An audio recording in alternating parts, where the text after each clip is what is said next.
नमस्कार, स्वागत है आप सभी का। मैं हूं कृतिका और देश का सबसे भरोसेमंद चैनल डीडी न्यूज पर लेकर हाजिर हूं आपका अपना पसंदीदा शो खबरों का सरपंच न्यूज पंच। और इस कार्यक्रम के जरिए हम आप तक हर रोज वो तमाम खबरें पहुंचाते हैं जिन पर रहती है हम सभी की नजर, क्योंकि न्यूज पंच में सिर्फ खबर नहीं होती बल्कि होती है हर खबर की पूरी पड़ताल, तथ्यों और आंकड़ों के जरिए आपको समझाते खबर का हर एक बिंदु। साथ ही ग्राउंड जीरो पर मौजूद अपनी टीम से जानते हैं एक अपडेट। और आज न्यूज पंच के जरिए जिन प्रमुख खबरों की करेंगे हम विस्तार से बात। सबसे पहले एक नजर उन प्रमुख खबरों पर यानी टॉप लाइन्स पर। तो आज की सबसे पहली और प्रमुख खबर है दुख भरी। जी हां, महाराष्ट्र के बड़े नेता और साथ ही महाराष्ट्र के डिप्टी सीएम अजीत पवार का निधन हो गया है। एक दुर्घटना में उनका ये निधन हुआ। क्या कुछ लेटेस्ट जानकारियां अभी तक इस पूरी खबर को लेकर मिल रही है, बताएंगे इसके बारे में विस्तार से आपको। साथ ही लेटेस्ट अपडेट अपने संवाददाता से भी जानेंगे।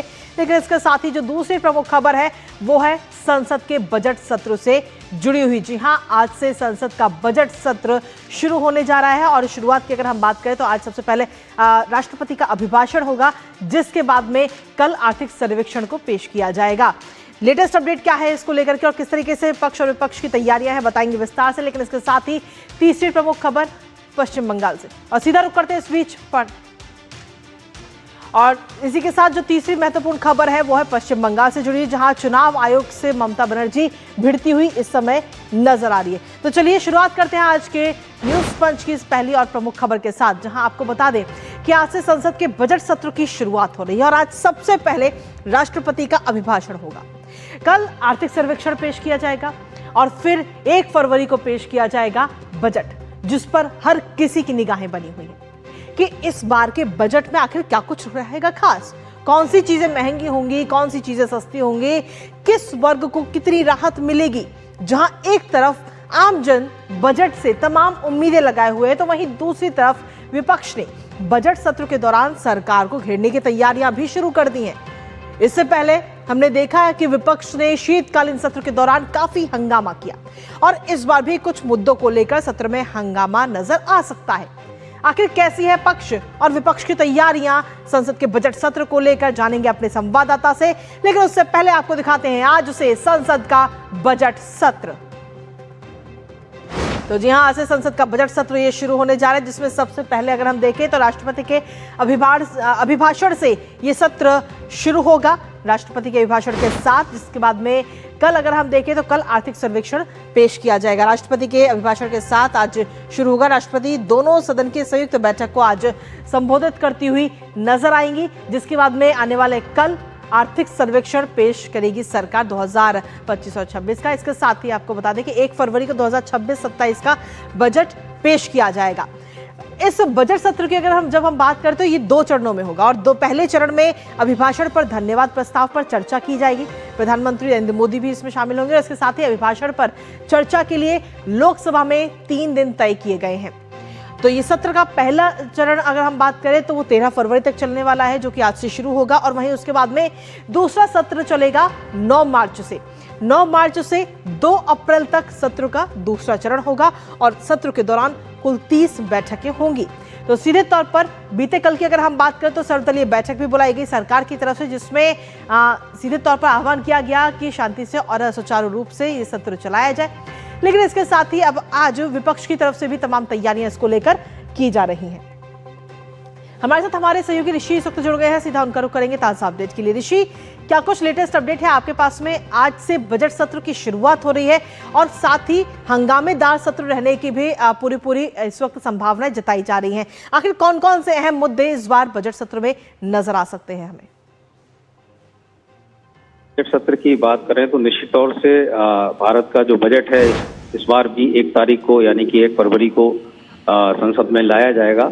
और इससे पहले जो हम जानते हैं कि सबसे पहले इसमें राष्ट्रपति का अभिभाषण होना होता है पहले ही दिन, और आज वही दिन है जबकि राष्ट्रपति आज राष्ट्रपति भवन से निकलकर अपने राजकीय यात्रा के माध्यम से, जिसमें कि उनकी पूरी अंगरक्षकों का दस्ता होता है, उसके लाव लश्कर के साथ वो संसद भवन पहुंचेंगी और यहाँ पर वो एक राज्यसभा और लोकसभा दोनों ही सदनों के सांसदों को संबोधित करेगी।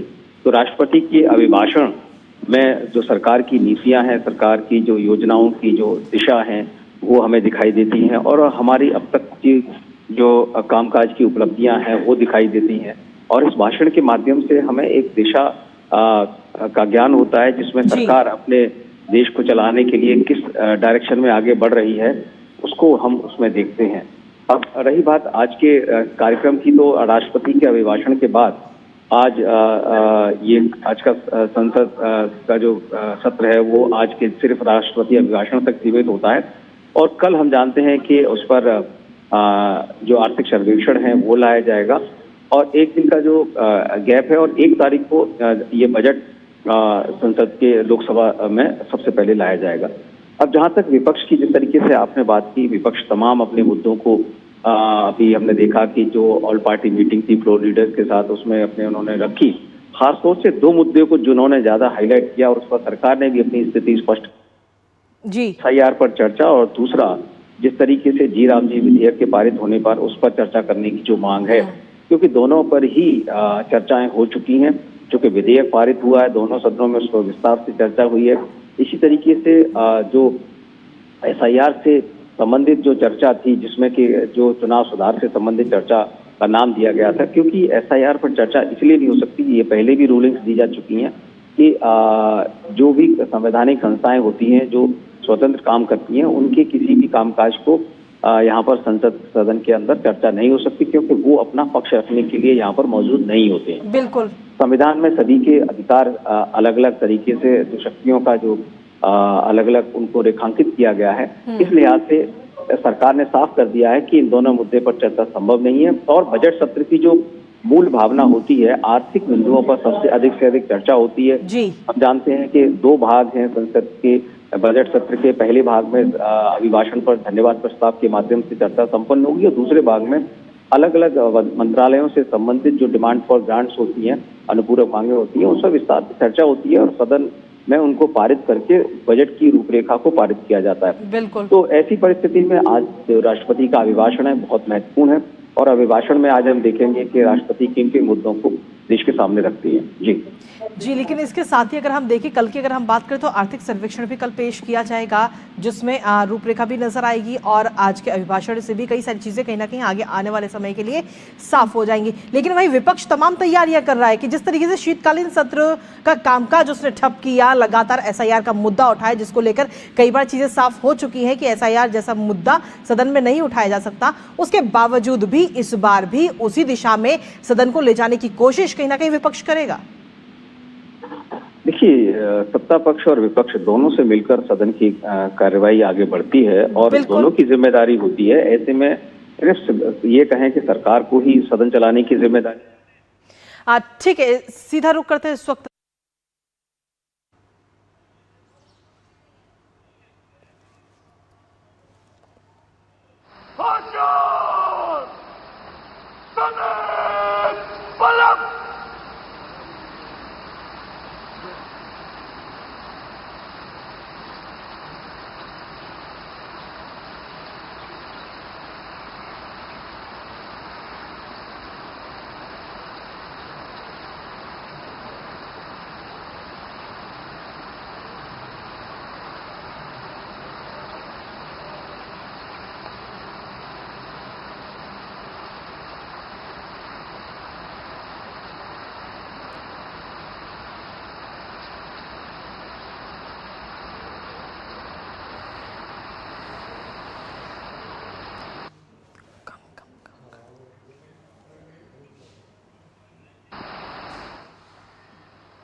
March on through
तो ये सीधी तस्वीरें हम आपको दिखा रहे हैं राष्ट्रपति भवन से।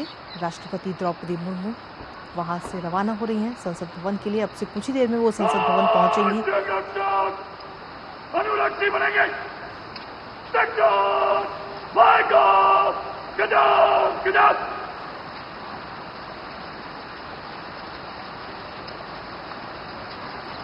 तो सीधी तस्वीर इस वक्त आपको दिखा राष्ट्रपति भवन से, जहां राष्ट्रपति द्रौपदी मुर्मू इस समय संसद भवन के लिए रवाना हो चुकी हैं और अब से कुछ ही देर में वो संसद भवन पहुंचेंगी, जिसके बाद में वहां पर आज से बजट सत्र की शुरुआत हो रही है और सबसे पहले सदन को संबोधित करते हुए नजर आएंगी राष्ट्रपति द्रौपदी मुर्मू, जहां सदन के दोनों सदनों में उनका एक संयुक्त बैठक और उसमें उनका अभिभाषण होगा। उनके अभिभाषण में किन किन मुद्दों का जिक्र होगा, उस पर हर किसी की नज़र लगातार बनी हुई है। हमारे साथ हमारे सहयोगी ऋषि इस वक्त जुड़ गए हैं, सीधा उनका रुख करेंगे फोन लाइन पर।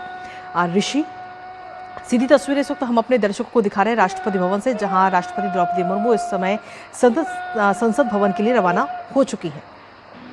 बिल्कुल, देखिए इस समय राष्ट्रपति भवन से राष्ट्रपति इस समय धीरे धीरे विजय चौक की ओर बढ़ रही हैं और हम जानते हैं कि राष्ट्रपति का जो अंगरक्षक दल है उसके मौजूदगी में उनके साथ ये काफिला रवाना हो रहा है जी। और हम जानते हैं कि इस जो राष्ट्रपति का जो काफिला होता है इसकी एक अलग खासियत है, जिसमें जो घुड़सवार होते हैं और जो उनकी जो पूरी रूपरेखा होती है, उनकी जो ड्रेस होती है, सब कुछ तय होता है और इन अंगरक्षकों को विशेष भर्ती के माध्यम से राष्ट्रपति भवन में राष्ट्रपति की अंगरक्षक के तौर पर इनको भर्ती किया जाता है। तो एक कह सकते हैं कि भारतीय लोकतंत्र की शान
तो ये तस्वीरें इस वक्त आपको दिखा रहे हैं राष्ट्रपति द्रौपदी मुर्मू अब से कुछ ही देर में संसद भवन पहुंचने वाली। उनका जो ये पूरा विशेष काफिला है वो इस समय राष्ट्रपति भवन से रवाना हो चुका है।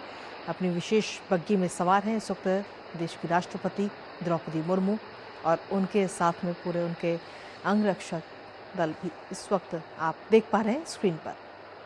तो ये सीधी तस्वीरें राष्ट्रपति भवन से निकलता हुआ महामहिम का ये पूरा काफिला अब से कुछ ही देर में जब वो संसद भवन पहुंचेंगी तो वहां पर सदन की जो संयुक्त बैठक है उसको संबोधित करेंगी। उनका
तो ये पूरा काफिला इस समय आप देख रहे हैं, राष्ट्रपति भवन से ये काफिला निकला है देश की राष्ट्रपति द्रौपदी मुर्मू का। और अब से कुछ ही देर में संसद ये पूरा काफिला पहुंचेगा, जहां राष्ट्रपति द्रौपदी मुर्मू का अभिभाषण होगा। संयुक्त बैठक को संबोधित करते हुए नजर आएंगी महामहिम। और ये अब से कुछ ही देर का और इंतजार। दरअसल आपको बता दें कि आज से संसद के बजट सत्र की शुरुआत हो रही है और बजट सत्र की शुरुआत में सबसे पहले राष्ट्रपति का संबोधन होता है, उनका अभिभाषण होता है, जिसके बाद में उनके अभिभाषण पर 3 दिन चर्चा भी होगी। और इसी के साथ बजट पेश किया जाएगा 1 फरवरी को, रविवार को।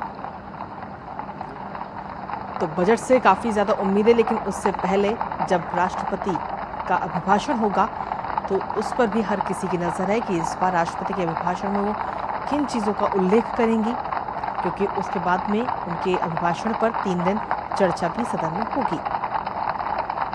तो फिलहाल ये पूरा अपनी विशेष बग्गी में सवार है इस वक्त महामहिम, और उनके साथ में उनके अंगरक्षक बल।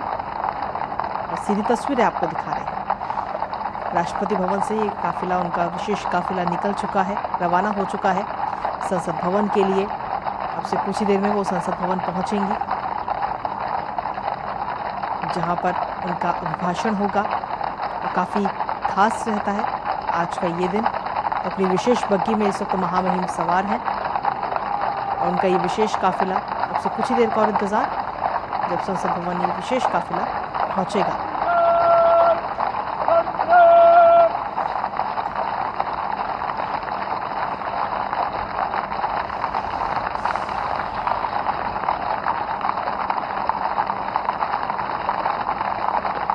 तो घोड़ों की आप आवाज़ आप सुन पा रहे होंगे, और ये तस्वीरें भी आपको दिखा रहे हैं। इस विशेष बग्गी में सवार हैं इस समय महामहिम। और ये विजय चौक इस समय ये काफिला पहुंच चुका है, और बस संसद भवन पहुंचने में कुछ ही देर का और समय। जब राष्ट्रपति का अभिभाषण होगा तो उसमें कौन कौन से मुद्दों का जिक्र किया जाता है इस पर हर किसी की नज़र है, क्योंकि उसके बाद में 3 दिन उस पर चर्चा भी होनी है, विशेष चर्चा उस पर होगी सदन में। तो ऐसे में ये तस्वीरें इस वक्त आपको हम दिखा रहे हैं, ये एरियल शॉट, और ये पूरा काफिला इस वक्त संसद भवन की ओर रवाना हो चुका है।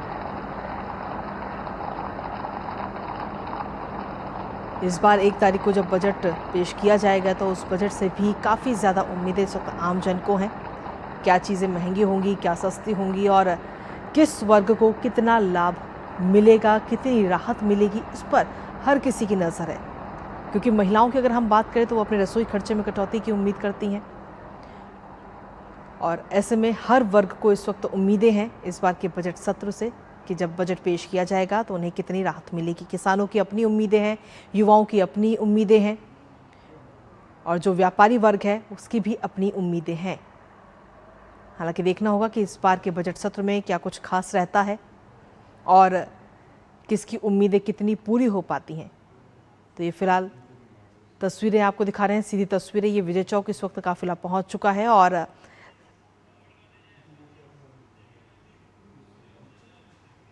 संविधान का आर्टिकल 87 यानी अनुच्छेद 87,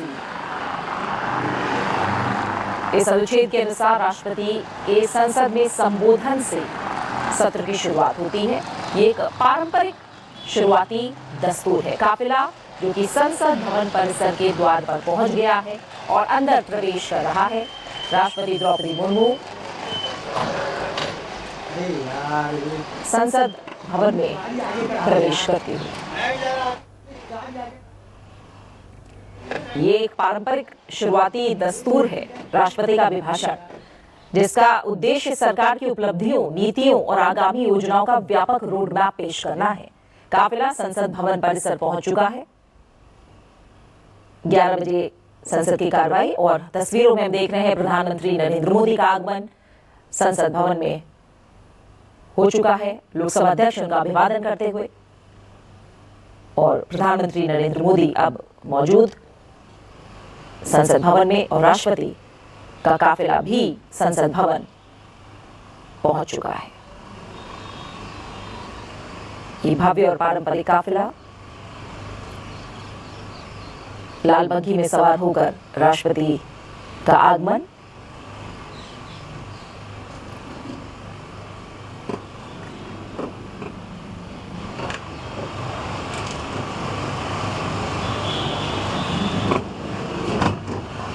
सीधी तस्वीरें आप देख रहे हैं संसद भवन परिसर से।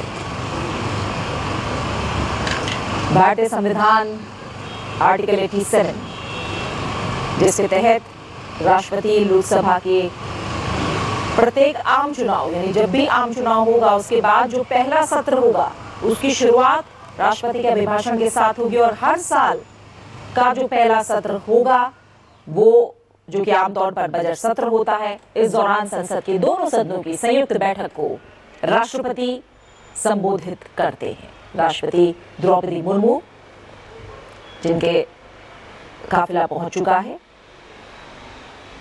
संसद भवन, आज राष्ट्रपति के अभिभाषण के साथ सत्र की शुरुआत संयुक्त बैठक को वो संबोधित करेंगी। सरकार की नीतियों, आगामी योजनाओं का एक नीतिगत विवरण यह अभिभाषण होगा। सरकार के एजेंडे और दिशा का व्यापक फ्रेमवर्क आज इस अभिभाषण के जरिए हम देखेंगे, सुनेंगे। आज इस अभिभाषण के जरिए हम देखेंगे, सुनेंगे, समझेंगे।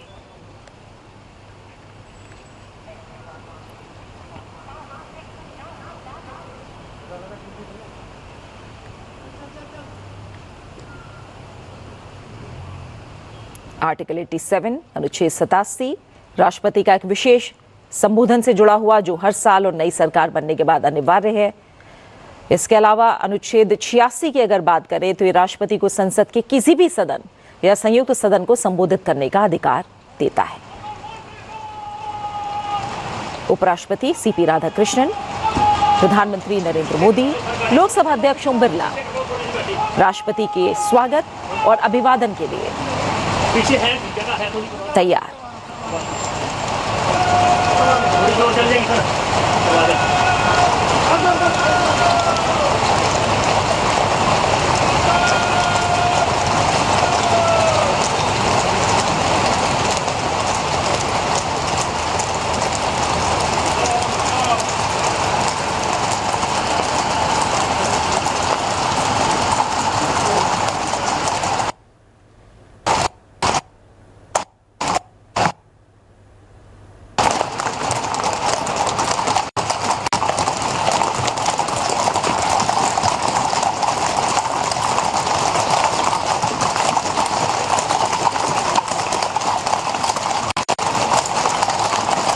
राष्ट्रपति द्रौपदी मुर्मू का आगमन हो चुका है।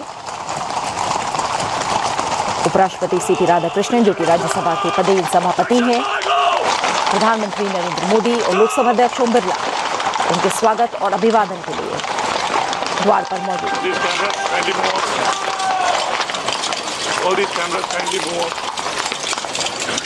सामने से हट जाइए, राष्ट्रपति जी को सलामी मिलेगा, आप सामने से हट जाइए। मीडिया प्लीज सामने से हट जाएं, राष्ट्रपति जी को सलामी मिलेगा। आप जो है प्रोग्राम खराब कर रहे हैं, साइड में जाइए। आप राष्ट्रपति की सलामी के बीच में नहीं आ सकते, आप साइड में जाइए।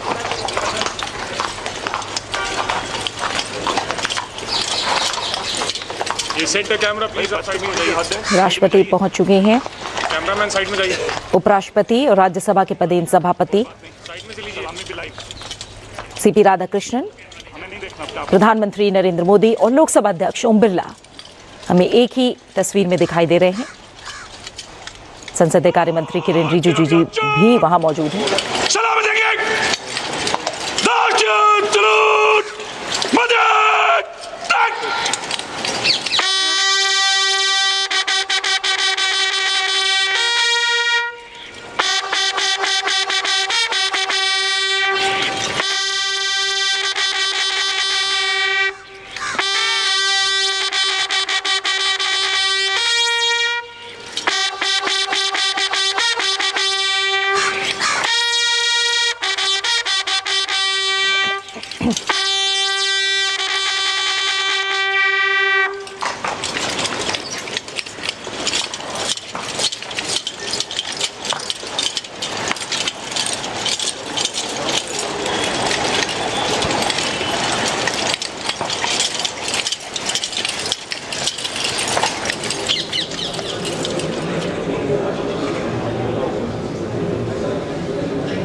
संसद भवन में अंदर प्रवेश करती हुई राष्ट्रपति द्रौपदी मुर्मू, उपराष्ट्रपति और राज्यसभा के पदेन सभापति सीपी राधाकृष्णन, प्रधानमंत्री नरेंद्र मोदी, लोकसभा अध्यक्ष ओम बिरला।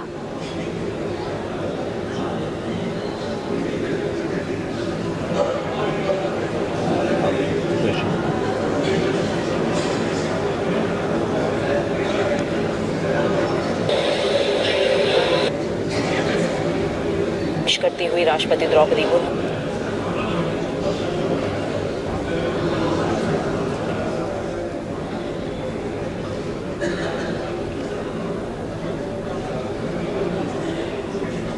बस कुछ ही पलों में संसद के बजट सत्र की शुरुआत और ये तमाम परंपरा के अनुसार राष्ट्रपति द्रौपदी मुर्मू अभिभाषण, कुछ ही पलों में उनका अभिभाषण होगा। हम तस्वीरों में देख रहे हैं राष्ट्रपति द्रौपदी मुर्मू, उपराष्ट्रपति सीपी राधाकृष्णन, प्रधानमंत्री नरेंद्र मोदी और लोकसभा अध्यक्ष ओम बिरला, साथ ही तमाम केंद्रीय मंत्री भी मौजूद हैं। केंद्रीय मंत्री किरेन रिजिजू को भी हम तस्वीरों में देख पा रहे हैं। और बजट सत्र की आज विधिवत और एक तरह से हम कहें तो पारंपरिक शुरुआत। महामहिम राष्ट्रपति जी,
माननीय सदस्यगण, संसद के इस समावेश सत्र को संबोधित करते हुए मुझे अत्यंत खुशी हो रही है।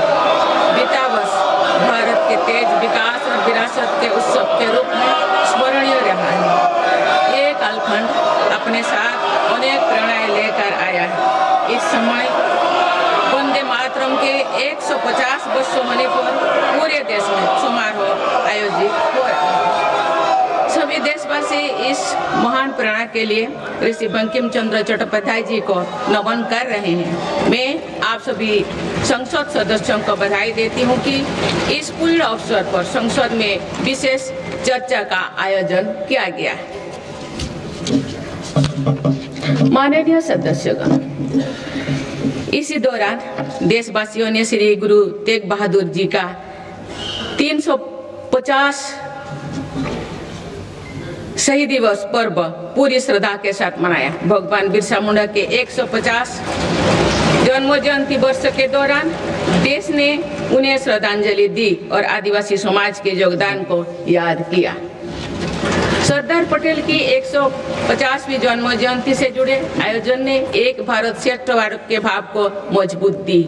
सभी देशवासी इस बात के भी साक्षी बने कि कैसे भारत रत्न भूपेन हजारिका की जन्म शताब्दी के समारोह सूर और देश का एकता के भाव से भर दिया गया है। जब देशवासी अतीत के ऐसे महान पड़ावों और अपने पूर्वजों के महान योगदान को याद करते हैं तो नई पीढ़ी के प्रेरणा मिलती है। ये प्रेरणा विकसित भारत के और हमारी यात्रा के ओर गति देती है।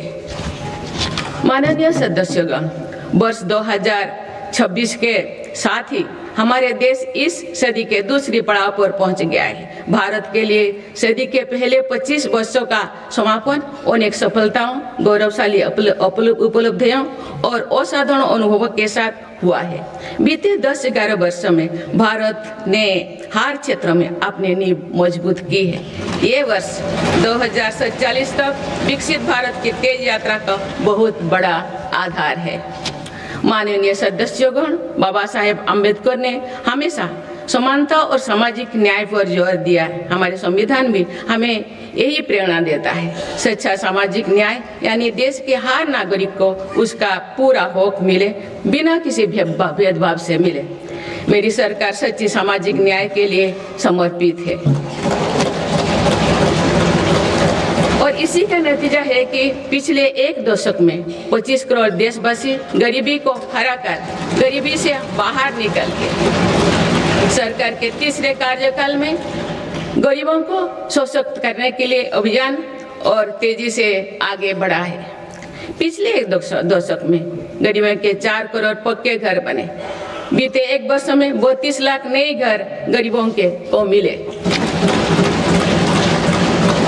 जल जीवन मिशन के 5 वर्षों में 12.5 करोड़ नए परिवारों तक पाइप से पानी पहुंचाया गया है। बीते एक वर्ष में करीब 1 करोड़ नए परिवार तक नल से जल की सुविधा पहुंची। उज्ज्वला योजना के माध्यम से अब तक 10 करोड़ से ज्यादा परिवारों को एलपीजी कनेक्शंस मिले हैं और पिछले वर्ष भी ये अभियान तेजी से आगे बढ़ रहा है। मेरी सरकार पारदर्शी और ईमानदार व्यवस्थाओं को स्थायी बना रही है। इसी एक वर्ष में सरकार ने 7 लाख करोड़ रुपया से अधिक लाभ डीबीटी के माध्यम से सीधे लाभार्थियों को पहुंचाया। माननीय सदस्यगण, मेरी सरकार दलितों, पिछड़ों, वंचितों, जनजातीय समाज सभी के लिए पूरी संवेदनशीलता से काम कर रही है। सबका साथ सबका विकास का विजन देश के हर नागरिक के जीवन में सकारात्मक प्रभाव ला रहा है। वर्ष 2014 की शुरुआत में सिर्फ 25 करोड़ नागरिकों तक की सोशल सिक्योरिटी की योजनाएं पहुंच पाती थी। सरकार के प्रयासों में निरंतरता की वजह से आज करीब 95 करोड़ भारतीयों को सोशल सिक्योरिटी का कवच मिला है। गरीब मरीजों के लिए प्रारंभ की गई आयुष्मान भारत योजना से बीते वर्ष तक देश भर के अस्पतालों में 11 करोड़ से अधिक मुफ्त इलाज किए जा चुके हैं। इस योजना के तहत बीते वर्ष 2.5 करोड़ गरीबों के मुफ्त इलाज मिला है। बीते लगभग 1.5 वर्षों में करीब 1 करोड़ बुजुर्गों को वय वंदना कार्ड जारी किए गए हैं। इनकी मदद से करीब 8 लाख बुजुर्गों ने अस्पतालों में भर्ती रहते हुए अपना मुफ्त इलाज कराया है। आज देश में बने 1,80,000 आयुष्मान आरोग्य मंदिर की वजह से मरीजों को घर के पास इलाज मिलना सुनिश्चित हुआ है। मेरी सरकार ने बड़ी बीमारियों के खिलाफ निर्णायक लड़ाई लड़ी है। सिकल सेल एनीमिया, उलमुरन मिशन में 6.5 करोड़ से अधिक नागरिकों का स्क्रीनिंग की गई है। इससे कई जनजातीय इलाकों में इस बीमारी को रोकने में मदद मिली है। मिशन मोड में चलाए जाए गए अभियानों के कारण जापानी इंसेफेलाइटिस जैसे बीमारियों पर प्रभावी नियंत्रण पाया गया है। उत्तर प्रदेश के कई पिछड़े इलाके ग्रामीण क्षेत्रों में इस रोग की प्रभावी रोकथाम सुनिश्चित हुई है।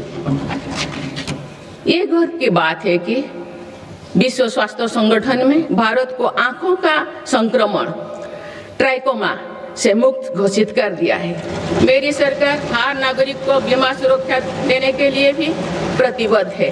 प्रधानमंत्री जीवन ज्योति बीमा योजना और पीएम सुरक्षा बीमा योजना की इसमें बड़ी भूमिका है।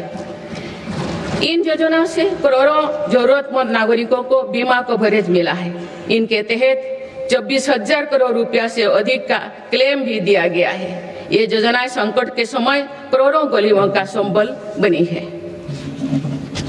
माननीय सदस्यगण, मुझे ये देखकर संतोष है कि आज देश के युवा, किसान, श्रमिक और उद्यमी विकसित भारत के निर्माण में अपनी भूमिका का लगातार विस्तार कर रहे हैं। बीते वर्ष के उत्साहवर्धक आंकड़े इसका प्रमाण है। पिछले वर्ष में भारत ने रिकॉर्ड 350 मिलियन टन से ज्यादा खाद्यान्नों का उत्पन्न हुआ है।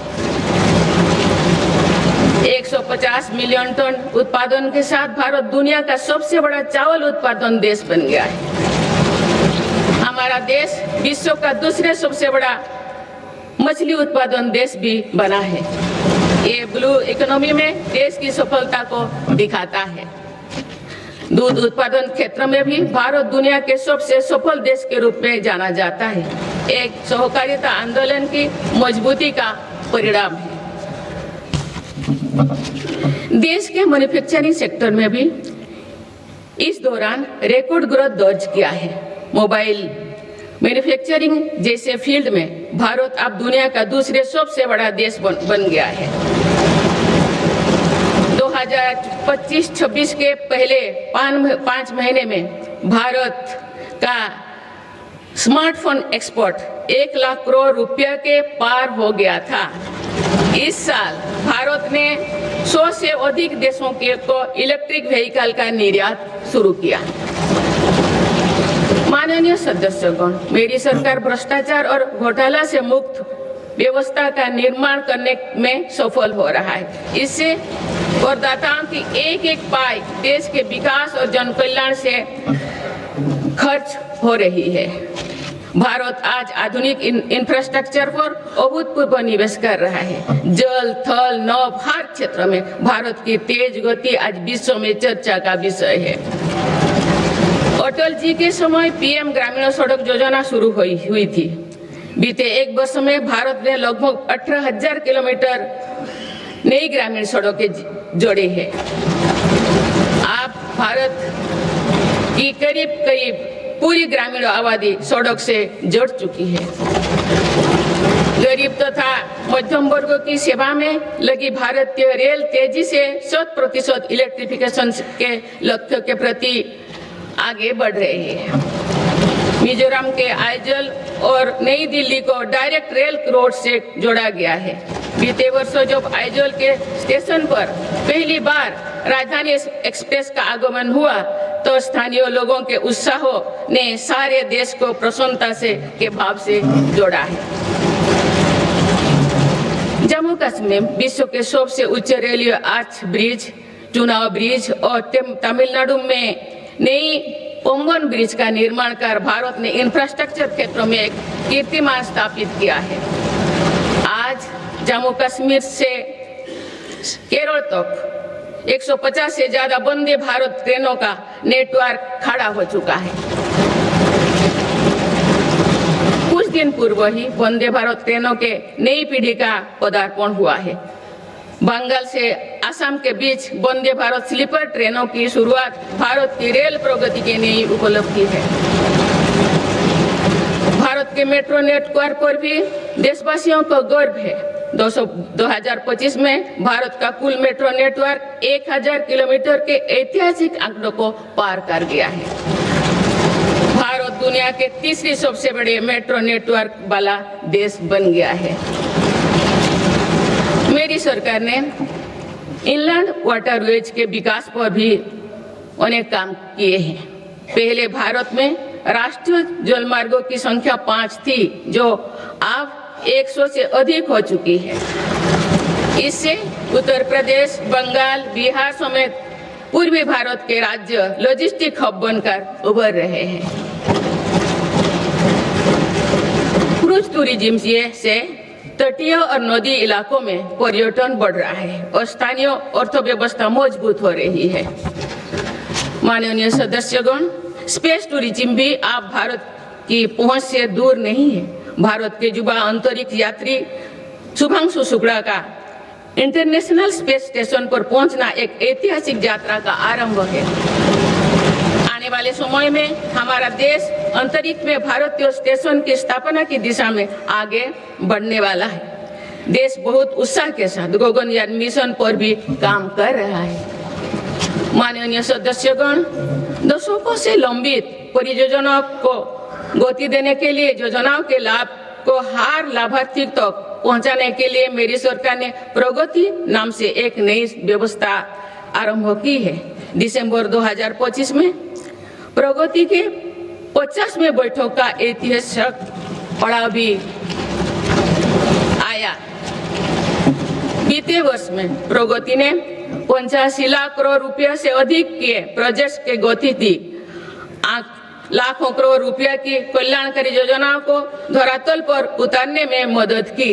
रिफॉर्म, परफॉर्म, ट्रांसफर के जिस मंत्रों को लेकर देश चल रहा है, उसकी सफलता में प्रगति की इन बैठक ने बहुत बड़ी भूमिका निभाई है। माननीय सदस्यगण, बीते 11 वर्षों में देश की आर्थिक नींव बहुत मजबूत हुई है। दुनिया में अनेक प्रकार के संकटों के बावजूद भारत दुनिया की फास्टेस्ट ग्रोइंग मेजर इकोनॉमी बना हुआ है। भारत ने महंगाई दर को कम रखने के अपने रिकॉर्ड को और बेहतर किया है। इसका सीधा फायदा देश के गरीब और मध्यम वर्गीय परिवारों को हो रहा है। मेरी सरकार ने नीतियों के कारण देशवासियों की आय बढ़ी है, बचत बढ़ी है और खरीद शक्ति में भी वृद्धि हुई है। अभी यूरोपियन यूनियन के साथ फ्री ट्रेड एग्रीमेंट पर जो सहमति हुई है, मैं सभी देशवासियों को इसके लिए बहुत बहुत बधाई देती हूँ। ये ऐतिहासिक कदम भारत में मैन्युफैक्चरिंग सेक्टर और सर्विस सेक्टर के गति देगा। भारत के युवाओं के लिए रोजगार के अनेक नए अवसर बनाएगा। माननीय सदस्यगण, आज मेरी सरकार रिफॉर्म्स एक्सप्रेस के पथ पर चल रही है। पुराने नियमों और प्रावधानों को भविष्य की जरूरत के हिसाब से निरंतर बदला जा रहा है। सभी ने देखा है कि कैसे जीएसटी में ऐतिहासिक नेक्स्ट जनरेशन रिफॉर्म ने देशवासियों का उत्साह से भर दिया। इस रिफॉर्म के कारण देशवासियों को 1 लाख करोड़ रुपए की बचत सुनिश्चित हुई। जीएसटी में कटौती के बाद वर्ष 2025 में 2 व्हीलर का रजिस्ट्रेशन 2 करोड़ से पार कर गया है। ये अपने आप में नया रिकॉर्ड है। इनकम टैक्स कानून भी अब नए स्वरूप में सामने आया है। 12 लाख रुपया तक की आय पर टैक्स जीरो करने का ऐतिहासिक फैसला लिया गया है। ऐसे रिफॉर्म से गरीब और मध्यम वर्ग परिवारों को अभूतपूर्व फायदा हो रहा है।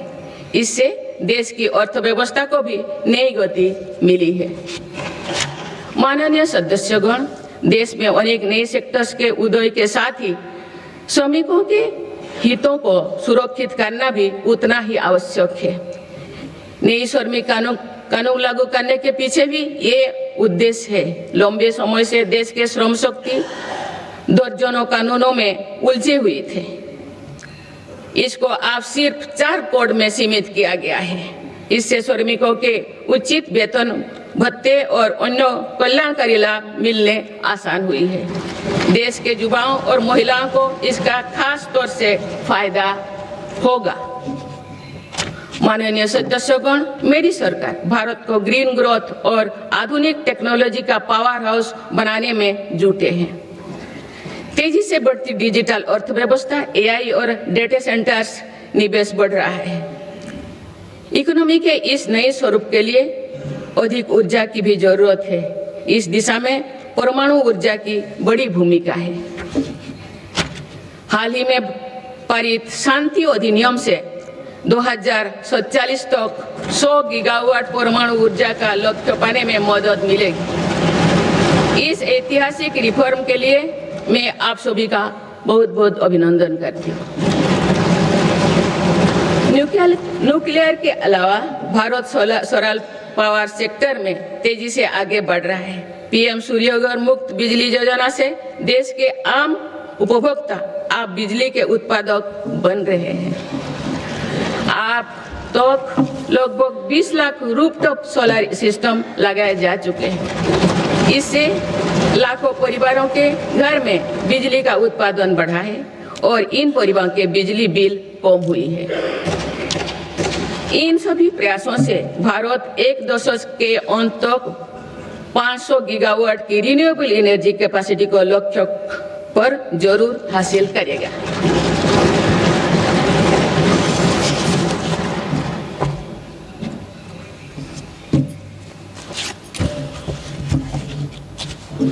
माननीय सदस्यगण, किसी भी न्याय व्यवस्था की वास्तविक सफलता इस बात से तय होती है कि उसके कानून नागरिकों से भय का नहीं बल्कि सुरक्षा, सुविधा एवं सशक्तिकरण का भाव पैदा करे। इस बात को ध्यान में रखते हुए भारतीय न्याय संहिता को तेजी से लागू किया गया है। साथ ही जन विश्वास कानून का एक और संस्करण भी देश में लाया गया है। अभी तक 300 से अधिक प्रावधानों को अपराधी की श्रेणी से बाहर किया जा चुका है। विकसित भारत के संकल्पों की सिद्धि के लिए मेरी सरकार इस रिफॉर्म एक्सप्रेस की गति को निरंतर तेज करती है। माननीय सदस्यगण, आजादी के बाद भारत की प्रगति को कुछ शहरों और क्षेत्रों से ज्यादा गति मिली। भारत का एक बहुत बड़ा क्षेत्र और बहुत बड़ी आबादी ऐसे रही जिसे उचित अवसर नहीं मिल पाया। अब मेरी सरकार पिछले क्षेत्र और वंचित आबादी के सामर्थ्यों को विकसित भारत की ऊर्जा बना रहे हैं। आज पूर्वोदय यानी पूर्व भारत के तेज विकास पर विशेष बल दिया जा रहा है। आज पश्चिम बंगाल और ओडिशा के समुद्री क्षेत्रों में प्रगति की नई संभावनाएं बन रही है। पूर्वोत्तर का क्षेत्र भी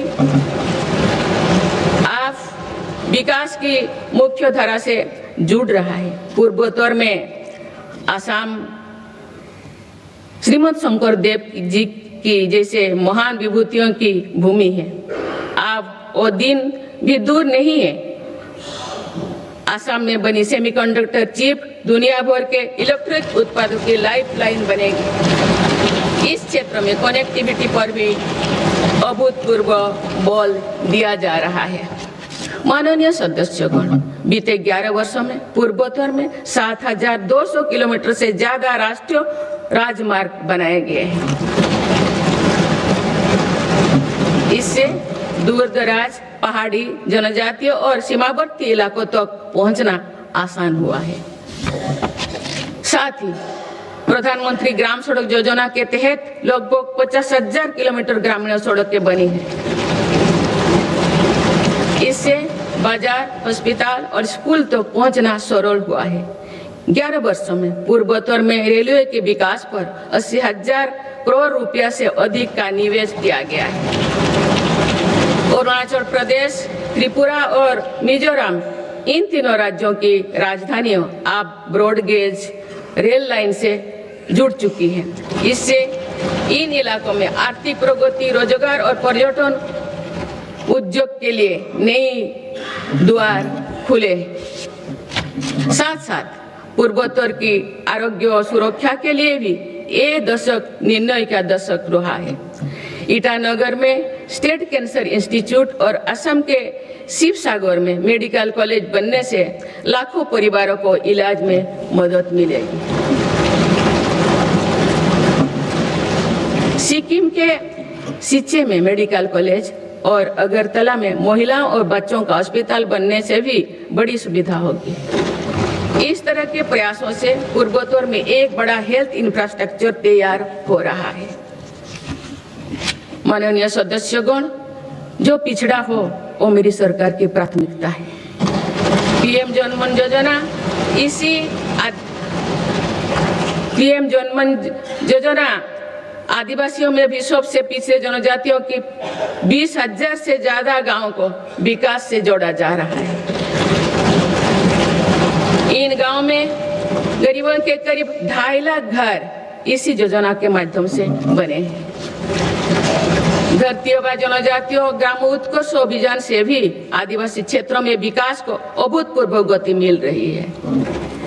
इन दोनों योजनाओं पर सरकार 1 लाख करोड़ रुपया से अधिक खर्च कर रही है। पिछले 11 वर्षों में अनुसूचित जाति के लाखों छात्रों को 42,000 करोड़ रुपया से अधिक की पोस्ट मैट्रिक छात्रवृत्ति दी गई है। इससे करीब 5,000 विद्यार्थियों को लाभ हुआ है। 5 करोड़ विद्यार्थियों को लाभ हुआ है। आदिवासी क्षेत्रों में सरकार ने 400 से अधिक एकलव्य आदर्श आवासीय विद्यालय भी खोले हैं। इनमें जनजातीय बच्चों को अच्छी शिक्षा और बेहतर भविष्य मिल रहा है। माननीय सदस्यगण, कृषि का महत्व समझाते हुए संत तिरुवल्लुवर ने कहा था कि समाज के लोग चाहे जिस भी काम से जुड़े हो, हर व्यक्ति का जीवन एक मेहनती किसान के परिश्रम पर निर्भर होता है। इसलिए मेरी सरकार खुशहाल किसान को विकसित भारत की पहली प्राथमिकता के रूप में देखती है। इसी भावना के साथ सरकार ने पीएम किसान सम्मान निधि जैसे योजना को शुरू किए हैं। अब तो इस योजना से किसानों को 4 लाख करोड़ रुपया से अधिक राशि सीधे उनके खाता में भेजी गई है। मेरी सरकार की सही नीतियों और प्रयासों से आज देश के कृषि उत्पादन तेजी से बढ़ रहा है। वर्ष 2024-25 में खाद्यान्नों और बागवानी की फसलों में रिकॉर्ड उत्पादन हुआ है। सरकार इन फसलों का भी उत्पादन बढ़ाने के लिए काम कर रही है, जिसमें अभी तक हमारा कृषि क्षेत्र पीछे था। सरकार की मंशा है कि इससे कृषि उत्पादकों का आयात भी कम हो।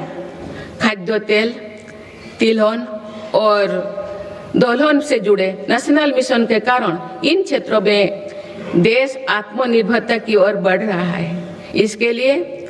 इसके बल पर 2024-25 में देश में ऑयल सीड फसलों का उत्पादन भी बढ़ा है।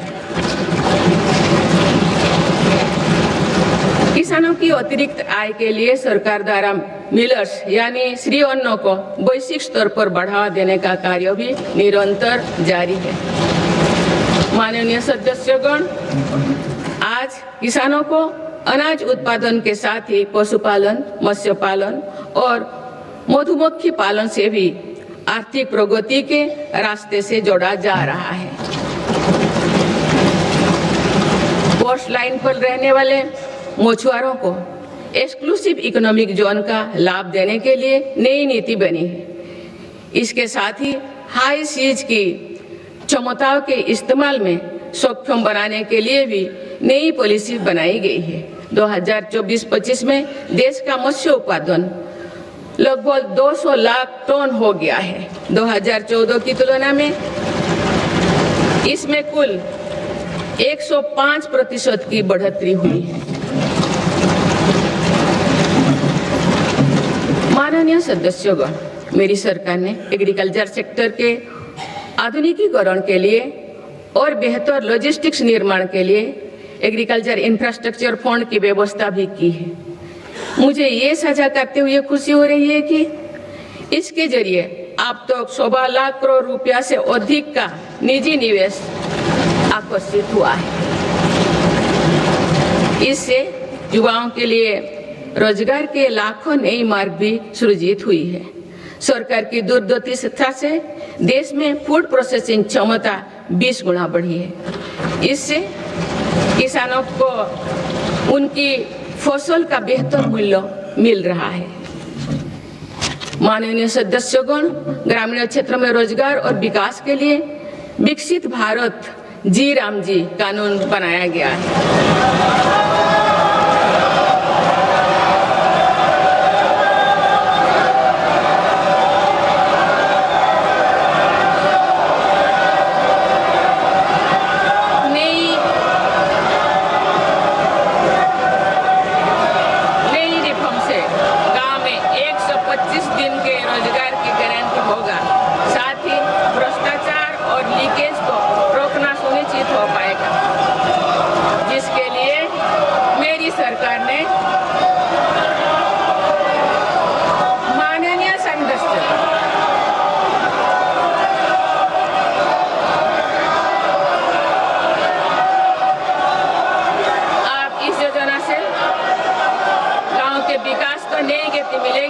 किसान, पशुपालन और मछुआरे साथियों के लिए नई सुविधाएं निर्मित होगी।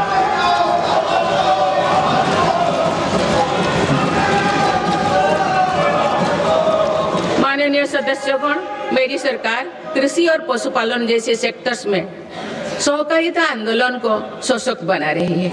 आज त्रिभुवन सहकारी यूनिवर्सिटी से सहकारिता से जुड़े लोगों को सीखने और आगे बढ़ने का मौका मिल रहा है। इसके अलावा 10,000 से ज्यादा FPOs के माध्यम से भी कृषि क्षेत्रों को सशक्त किया जा रहा है। माननीय सदस्यगण, मेरी सरकार स्पष्ट रूप से मानती है कि देश का विकास सभी देशवासियों को आगे बढ़ने का समान अधिकार देकर ही संभव है। इसलिए आज देश वुमेन लेड डेवलपमेंट के मंत्र के साथ आगे बढ़ रहा है।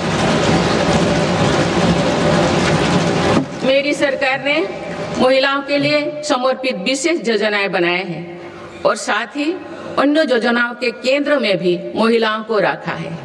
प्रधानमंत्री आवास योजना से लेकर जल जीवन मिशन तक हर योजना में महिला लाभार्थियों को बड़ी वरीयता मिली है। देश के विकास में महिलाओं की भागीदारी बढ़ाने के लिए मेरी सरकार ने 10 करोड़ महिलाओं को स्वयं सहायता समूहों से जोड़ा है। आज देश में लखपति दीदियों की संख्या 2 करोड़ से ज्यादा हो चुका है। बीते एक वर्ष में ही 60 लाख से ज्यादा महिलाएं लखपति दीदी बनी हैं। मेरी सरकार कुल 3 करोड़ महिलाओं को लखपति दीदी बनाने के लक्ष्यों को जल्द प्राप्त करने वाले हैं। माननीय सदस्यगण, नमो ड्रोन दीदी योजना भी देश के सुदूर अंचलों तक महिला सशक्तिकरण का एक पर्याय बनकर उभरी है। ये प्रशिक्षित ड्रोन दीदी अब आधुनिक तकनीक से जरिए एग्रीकल्चर सेक्टर को ट्रांसफॉर्म कर रहे हैं। मेरी सरकार महिलाओं की आर्थिक उन्नति के साथ साथ अनेक पोषण, स्वास्थ्य और शिक्षा जैसी सभी विषयों पर ध्यान दे रही है। सितंबर के महीने में चलाए गए स्वस्थ नारी सशक्त परिवार अभियान के तहत लगभग 7 करोड़ महिलाओं की स्वास्थ्य जांच हुई है। इस अभियान ने महिलाओं को त्वरित इलाज शुरू करने में मदद की है। माननीय सदस्यगण, मेरी सरकार की प्रगतिशील सोच और नीतियों के परिणाम स्वरूप देश के हर महत्वाकांक्षी क्षेत्र में महिलाएं तेजी से आगे बढ़ी है। इसी दिशा में कुछ ही महीने पहले देश ने एक और बड़ा माइलस्टोन हासिल किया है। राष्ट्रीय शिक्षा अकादमी यानी NDA में महिला कैडेट्स का पहला बैच पास आउट हुआ है। इससे ये विश्वास और मजबूत हुआ है कि देश के विकास और सशक्तिकरण में नारी शक्ति सबसे आगे खड़ी है। माननीय सदस्यगण, श्री गुरु तेग बहादुर जी ने हमें सिखाया है, भय काहू को देत नए भय मानत आन, यानी हम ना किसी को डराएं और ना किसी से डर कर जिए।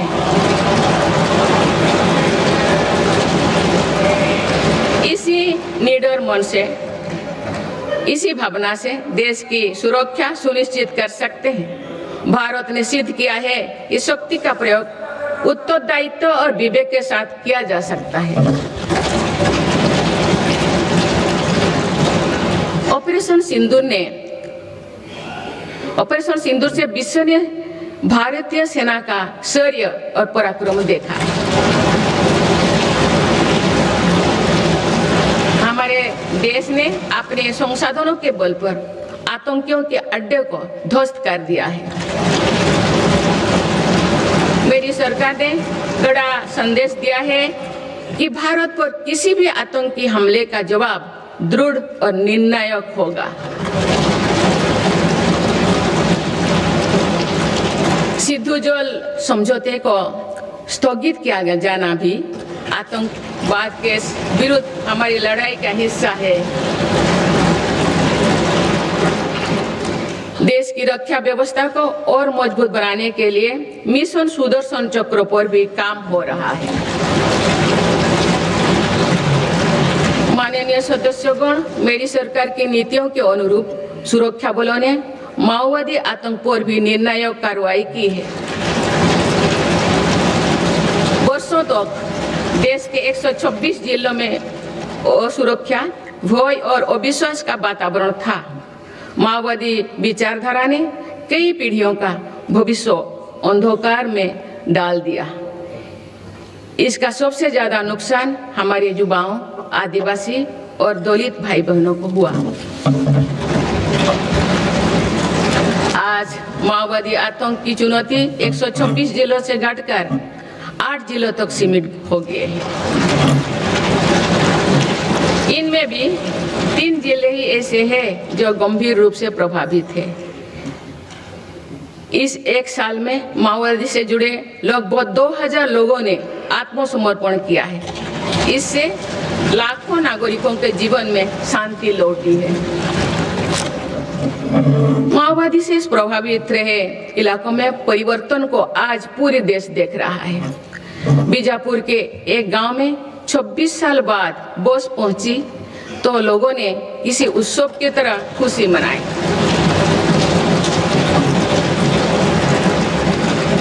बस्तर ओलंपिक में युवा बढ़ चढ़कर हिस्सा ले रहे हैं। हथियार छोड़ चुकी व्यक्ति आप जगदलपुर में पंडुम कैफे में लोगों की सेवा कर रहे हैं।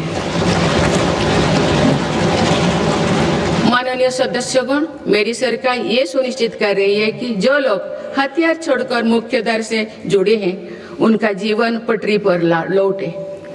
वो दिन दूर नहीं जो देश से आतंक पूरी तरह से समाप्त हो जाए। माननीय सदस्यगण, गुरुदेव रविंद्रनाथ टैगोर ने कहा था कि आजादी तब तक अधूरी है जब तक आत्मनिर्भरता का जीवन ना जिया जाए। मेरी सरकार भारत को आत्मनिर्भर बनाने की दिशा में निरंतर और ठोस प्रयास कर रहे हैं। आज मेक इन इंडिया के विजन के साथ बने उत्पाद दुनिया के अलग अलग बाजारों तक पहुंच रही है। स्वदेशी को लेकर भी देशवासियों में बहुत उत्साह है। माननीय सदस्यगण, पीएलआई योजना से अभी तक लगभग 2 लाख करोड़ रुपया का निवेश आकर्षित हुआ है। साथ ही 17 लाख करोड़ रुपए से अधिक का उत्पादन हुआ है। भारत का इलेक्ट्रॉनिक सेक्टर अभूतपूर्व गति से विकास कर रहा है। बीते 11 वर्षों में इलेक्ट्रॉनिक्स प्रोडक्शन में 6 गुना वृद्धि हुई है। आज ये 11 लाख करोड़ रुपया का हो चुका है। 2025 में भारत का डिफेंस प्रोडक्शन 1.5 लाख करोड़ रुपया से पार हो चुका है और डिफेंस एक्सपोर्ट भी रिकॉर्ड 23,000 करोड़ रुपया से ऊपर चल गया है। ऑपरेशन सिंदूर के बाद made in India defence platform पर भरोसा मजबूत हुआ है। माननीय सदस्यगण, निवेश और निर्यात के मामले में भारत की वैश्विक हिस्सेदारी निरंतर बढ़ रही है। बीते 11 वर्षों में भारत में लगभग $750 बिलियन का FDI आया है। मेरी सरकार भारत में नई सेक्टर्स को प्रोत्साहित दे रही है। आधुनिक मैन्युफैक्चरिंग और भविष्य की टेक्नोलॉजी के लिए माइक्रोचिप में आत्मनिर्भरता बहुत आवश्यक है। वर्ष 2025 में 4 और सेमीकंडक्टर मैन्युफैक्चरिंग यूनिट को मंजूरी दी गई है। भारत में 10 ऐसे फैक्ट्रियां आने वाले समय में अपना काम शुरू करने वाली है। भारत अब नानो चिप निर्माण के लिए भी बड़े कदम उठा रहे हैं। माननीय सदस्यगण, चिप के अलावा एक और बहुत बड़ा क्षेत्र है जिसको लेकर मेरी सरकार ने मिशन मोड पर काम शुरू किया है। राष्ट्रीय क्रिटिकल मिनरल्स मिशन से जरूरी मिनरल के लिए विदेशों पर निर्भरता को कम किया जा रहा है। माननीय सदस्यगण, अतीत में भारत समुद्री व्यापार की एक महाशक्ति हुआ करता था, लेकिन गुलामी के बाद दशकों की उपेक्षा के कारण आज भारत का 95% व्यापार विदेशी जहाजों पर होता है। इस पर हर वर्ष 6 लाख करोड़ रुपया से अधिक खर्च होते हैं। मेरी सरकार इस स्थिति से देश को बाहर निकालने में जुटी है। शिपिंग सेक्टर के लिए सरकार ने करीब 70,000 करोड़ रुपया का ऐतिहासिक पैकेज घोषित किया है। बड़े जहाजों को इंफ्रास्ट्रक्चर का स्टेटस दिया गया है। इतना ही नहीं, शिपिंग से जुड़ी पुराने कानूनों को भी वर्तमान जरूरतों के हिसाब से बदला गया है।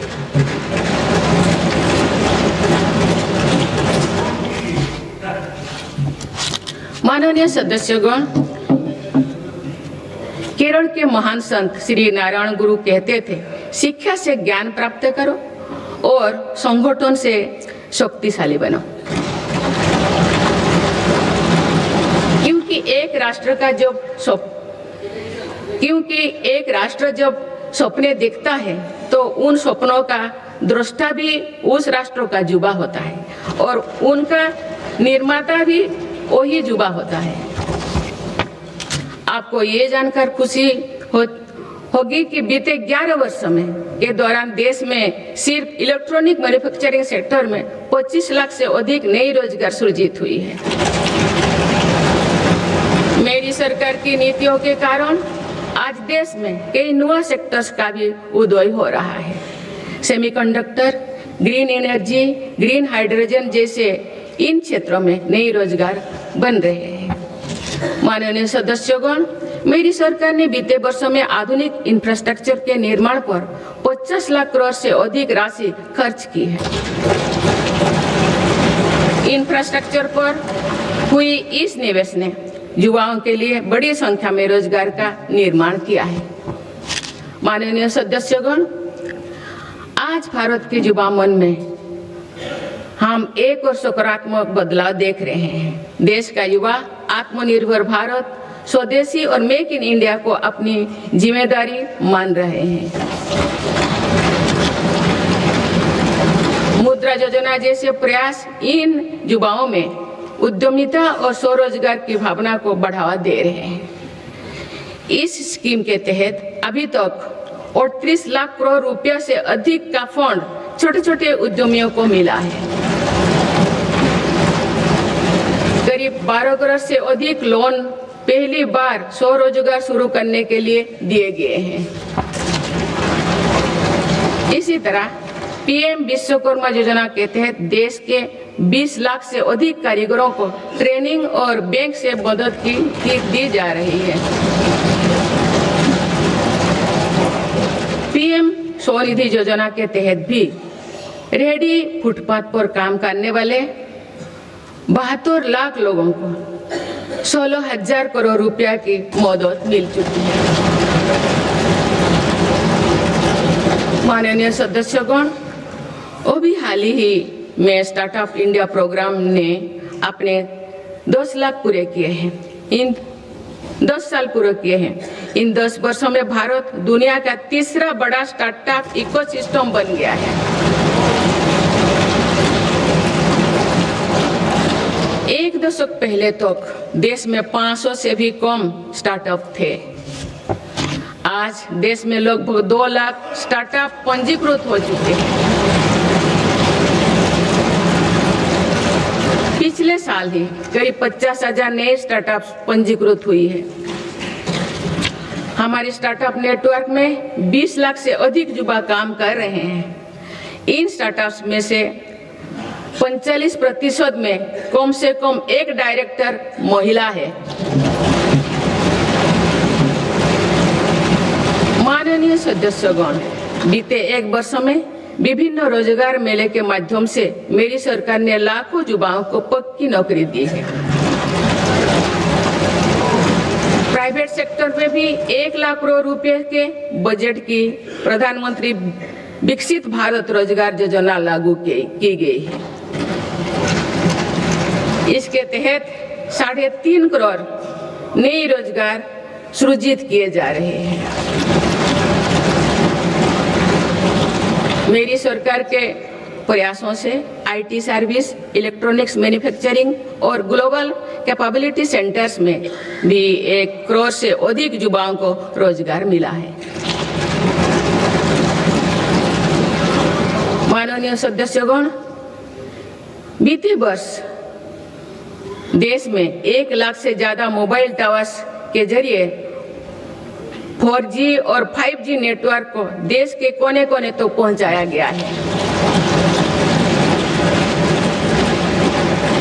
डिजिटल इंडिया के विस्तार ने भारत को हजारों करोड़ की क्रिएटिव इकोनॉमी के एक बड़े ग्लोबल सेंटर के रूप में पहुंचाना दी गई है।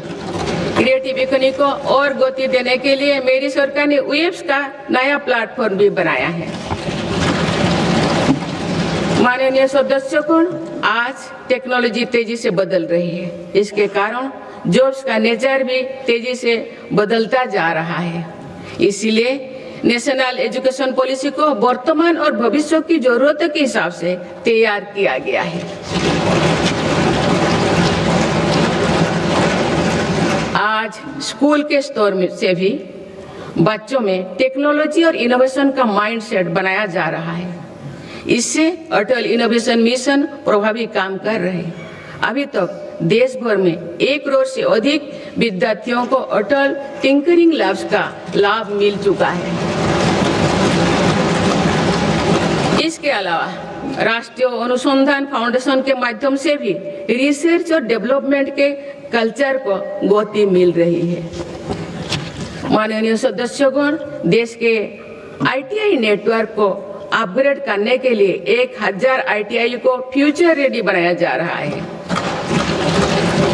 इस पर पीएम सेतु योजना के तहत 60,000 करोड़ रुपया खर्च किए जा चुके हैं।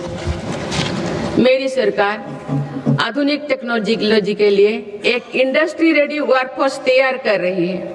अब तक 60,000 युवाओं को सेमीकंडक्टर उद्योग के लिए प्रशिक्षित किया जा चुका है।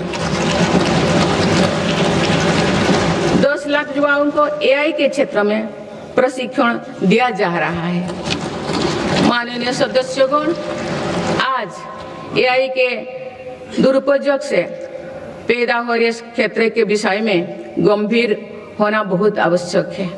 डीप फेक, मिस इन्फॉर्मेशन और फेक कंटेंट लोकतंत्र, सामाजिक सौहार्द और जनता के विश्वास के लिए बड़ा खतरा बनते जा रहे हैं। इस गंभीर विषय पर आप सभी को मिलकर विचार करना चाहिए। माननीय सदस्यगण, भारत के युवाओं और मेरी सरकार के साझा प्रयासों से देश में खेलों का भी अभूतपूर्व विकास हो रहा है।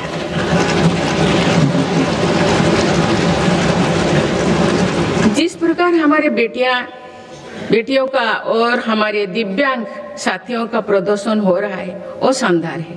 भारत की महिला क्रिकेट टीम ने पहली बार विश्व कप जीता है।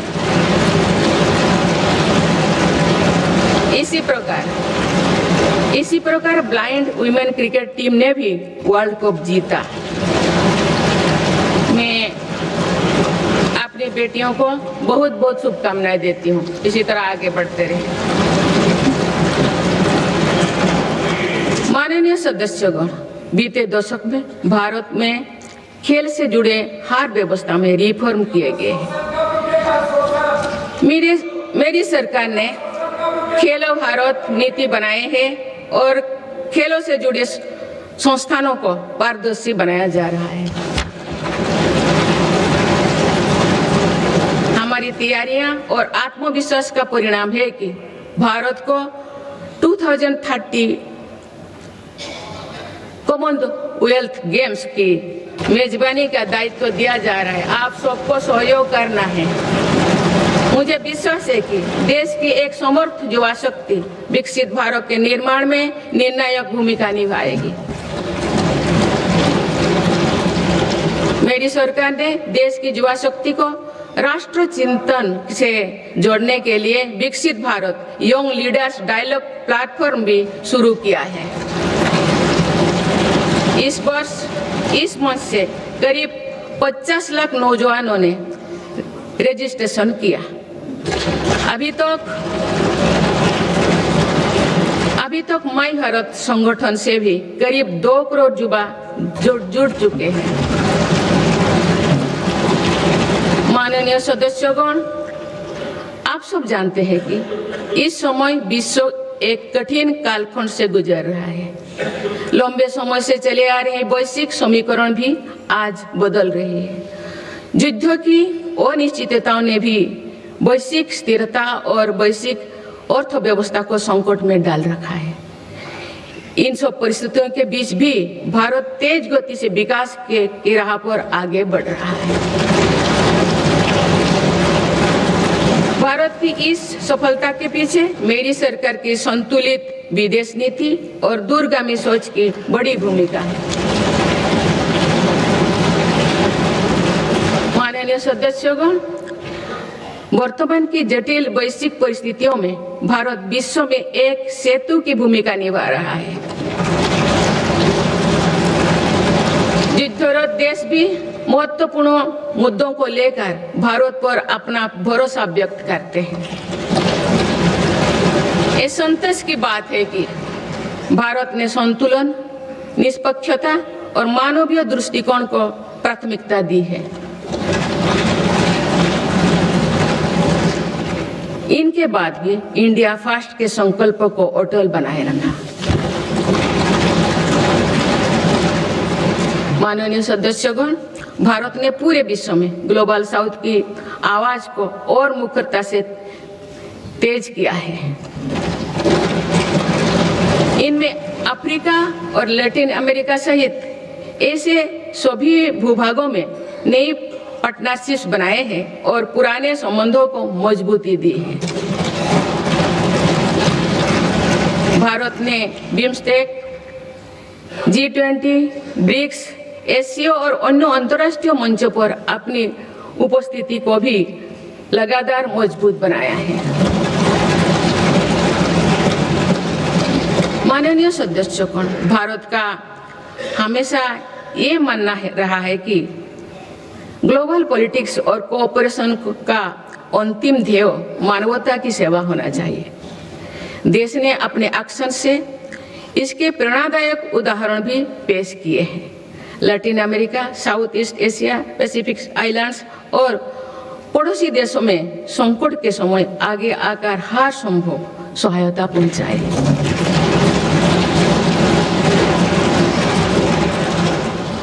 नवंबर 2025 में श्रीलंका में साइक्लोन दीतवाह के दौरान मेरी सरकार ने ऑपरेशन सागर बंधु चलाया है। हमारे देश ने म्यांमार और अफगानिस्तान में भी फास्ट रेस्पॉन्डर की भूमिका निभाई है। माननीय सदस्यगण, भारत अपनी व्यापक भूमिका और सकारात्मक सक्रियता के साथ आज कई वैश्विक संगठनों में बड़ी जिम्मेदारियां निभा रहे हैं। इस साल ब्रिक्स की अध्यक्षता भारत के पास है और दुनिया इसे सकारात्मक दृष्टि से देख रही है। भारत भविष्य के अवसरों और चुनौतियों को देखते हुए वैश्विक समुदाय को एक मंच पर लाने के लिए ग्लोबल एआई इम्पैक्ट समिट भी करने जा रहा है। ये आयोजन भी दुनिया के लिए एक महत्वपूर्ण इवेंट साबित होगा। माननीय सदस्यगण, विकसित भारत के लक्ष्य तक पहुंचने के लिए जितना महत्व आधुनिक विकास को देना है, उतना ही महत्व अपने राष्ट्रीय आत्मसम्मान और सांस्कृतिक स्वाभिमान को भी देना है। सांस्कृतिक दृष्टिकोण से भारत विश्व के समृद्धतम देशों में से एक है। मेरी सरकार इस विरासत को देश की ताकत बनाने के लिए काम कर रही है। गुलामी के कालखंड में मकाले के षड्यंत्र द्वारा भारत के लोगों में हीन भावना में भरने काम किया गया था। आप आजादी के बाद पहली बार मेरी सरकार ने ही उसे तोड़ने का साहस किया है।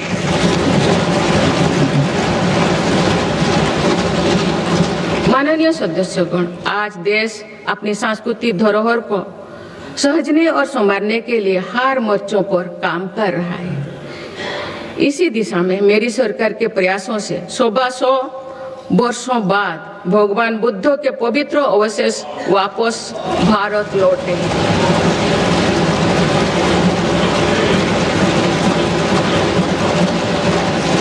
उन्हें आप सामान्य जनमानस के दर्शन के लिए समर्पित किया गया है। इस वर्ष सौराष्ट्र के सोमनाथ मंदिर के नवनिर्माण के 75 वर्ष भी पूरी होने जा रहे हैं।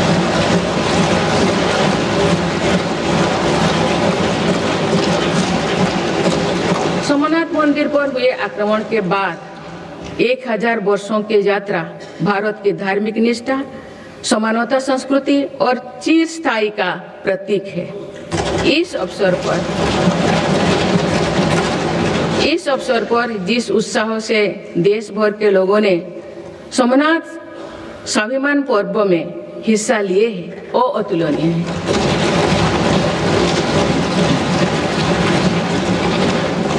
कुछ ही समय पूर्व राजेंद्र चल द्वारा गंगईकोंडा चोलापुरम की स्थापना की भी 1000 वर्ष पूरी हुई। इस अवसर ने भी करोड़ों देशवासियों को अपनी अतीत को गर्व करने का मौका दिया गया है। माननीय सदस्यगण, हमारा भारत प्राचीन ज्ञान विज्ञान का केंद्र रहा है।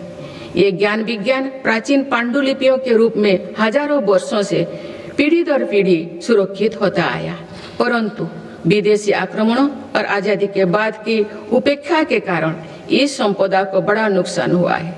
आप मेरी सरकार इस ज्ञान भंडार का संरक्षण करने जा रहे हैं।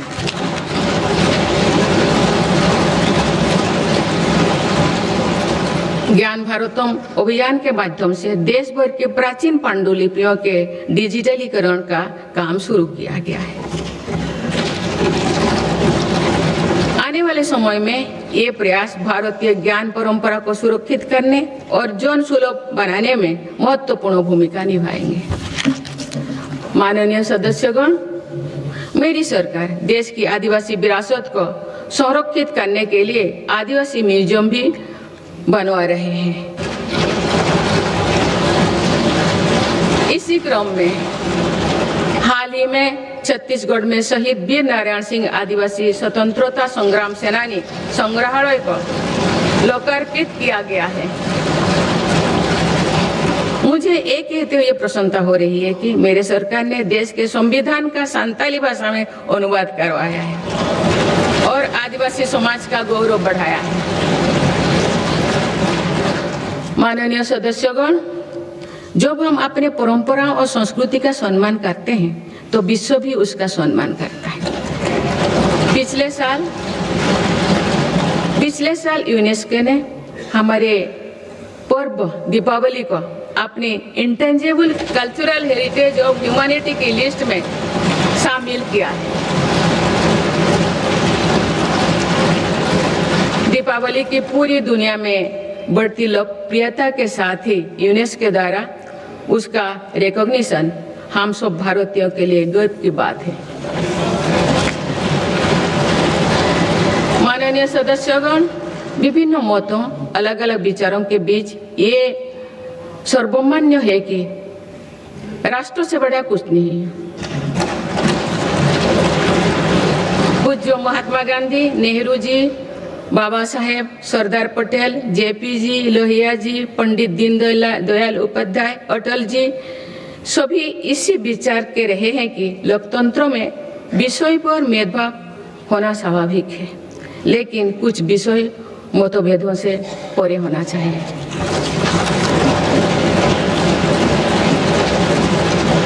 विकसित भारत का संकल्प, भारत की सुरक्षा, आत्मनिर्भरता, स्वदेशी का अभियान, एकता के लिए प्रयास, स्वच्छता, राष्ट्र से जुड़े ऐसे विषयों पर सांसदों को एकमत होना ही चाहिए।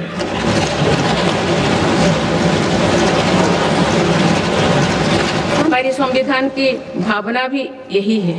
इसीलिए मेरा आज आप सभी से आग्रह है कि हर सांसद राष्ट्रहित के विषय पर एकमत होकर देश की प्रगति का हिस्सा बनकर चर्चा करें, देश की प्रगति में नई ऊर्जा भरे। माननीय सांसदगण, आज सभी देशवासी देख रहे हैं कि भारत अपने भविष्य के एक महत्वपूर्ण पड़ाव पर है। आज जो निर्णय लिए जा रहे हैं इसका प्रभाव आने वाले वर्षों में दिखाई देगा। विकसित भारत का लक्ष्य भी किसी एक सरकार या एक पीढ़ी तक सीमित नहीं है, ये एक सतत यात्रा है। इस यात्रा में हम सभी के प्रयास, अनुशासन और निरंतरता का महत्व है।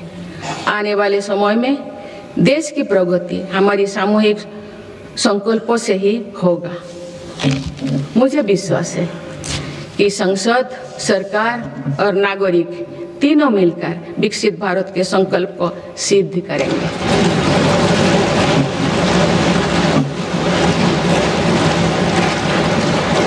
हम भारतवासी राष्ट्रहित को सर्वोपरि रखते हुए संवैधानिक मूल्यों के साथ आगे बढ़ेंगे। सभी देशवासी अपने कर्तव्यों का निर्वहन राष्ट्रहित, राष्ट्र कल्याण में करेंगे।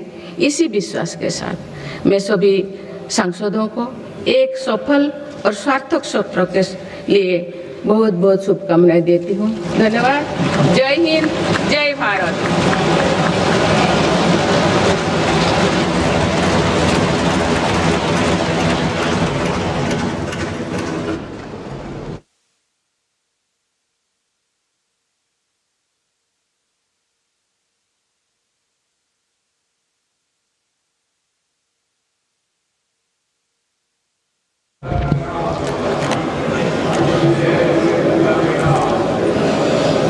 தாயின் அன்பாய், தந்தையின் அறிவாய், குருவின் ஒளியாய், தாயாய், தந்தையாய், குருவாய், தெய்வமாய் நாம் அனுதினமும் வழிபடுகின்ற சர்வ சக்தியையும் தன்னகத்தை கொண்டிருக்கின்ற புனித பாரத அன்னையின் பொற்பாதங்களை முதற்கண் பணிந்து வணங்கி, मैं भारत माता के पवित्र चरणों को स्पर्श करता हूँ और उनको प्रणाम करता हूँ।